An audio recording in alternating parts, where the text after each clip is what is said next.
Телек Алмазбекович, у вас есть вопросы? Нет вопросов. Нет У вас есть вопрос. Я сейчас обращусь к представителям всех государственных органов. Да?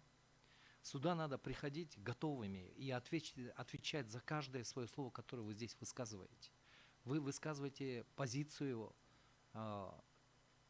конкретного государственного органа. Я сейчас вам задам тот же самый вопрос, да? Каков порядок рассмотрения вот этой жалобы владельца сайта в досудебном порядке?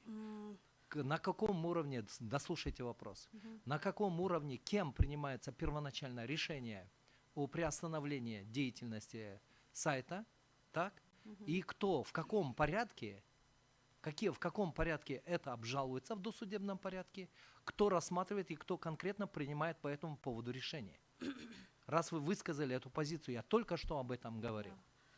Ну, согласно этому порядку, в случае обнаружения недостоверной информации уполномоченного Представитель Министерства юстиции, вот смотрите, да, это во-первых, суд, это высший судебный орган. Здесь решаются проблемы правового регулирования, потому что кто-то там что-то не досмотрел и что-то не дописал. И чтобы здесь именно внести ясность, разумность в эти вещи правового регулирования. Если вы этого недопонимаете, то вы, соответственно, свою позицию должны высказывать именно в соответствии с этим. Здесь не нужно рассказывать те вещи, которых не существует, или, скажем, это мы просто будем рассматривать как неуважение к суду. Мы будем предпринимать в отношении вас меры в этом случае. За каждое слово вы должны отвечать здесь, раз вы подготовились и вот пришли, просто зачитали свою позицию. Нужно относиться ответственно к своей работе, особенно если вы представляете позицию государственного органа в Конституционном суде.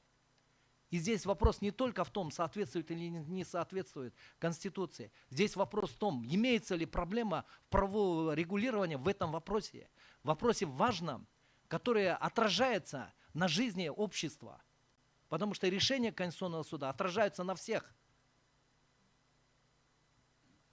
Мы вас слушаем. Ну, согласно этому порядку, уполномоченный орган принимает решение о...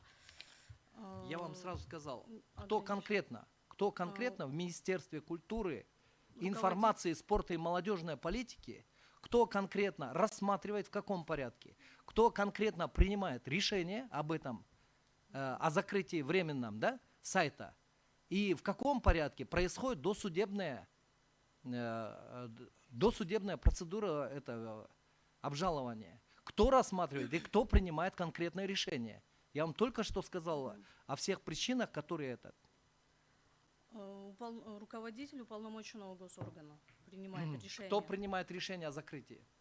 На каком уровне принимается это решение? Вы готовились к судебному заседанию. На уровне руководителя. Кто конкретно? Министра. Кто? Хорошо, министр принял. Кому будете обжаловать? Какова процедура пересмотра, досудебная процедура? Вы все время ссылаетесь на вот это, исходя из норм закона об административных процедурах. Мы поэтому вам конкретно говорим, да, кто на каком уровне какое решение принимает и кто его пересматривает.